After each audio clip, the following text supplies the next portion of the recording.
teksto, balikan natin ang ating teksto. Chapter 1, verse 10. Ngayon, ipinamamanig ko sa inyo, mga kapatid, sa pamamagitan ng pangalan ng ating Panginoong Jesucristo, na kayong lahat ay magsalita ng isa lamang bagay at huwag magkaroon sa inyo ng mga pagkabahagi, kundi kayo'y mga lubos sa isa lamang pag-iisip at isa lamang paghatol. Sabi doon.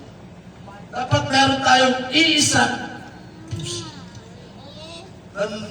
puso na upang maiwasan natin ang pagkabahagi.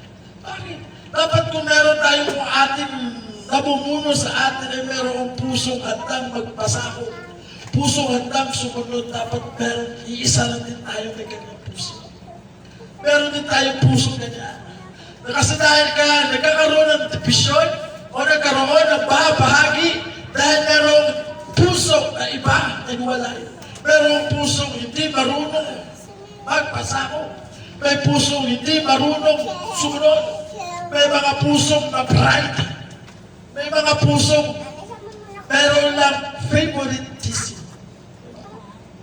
Alam ko pag naka-schedule, sino ko kayo schedule po sa Sundays? Pastor ko si mga sa Sunday. Atin ako. Pag, si Pastor na hindi mo na ako aatin. Bakit? Kasi meron pong puso na meron favoritism.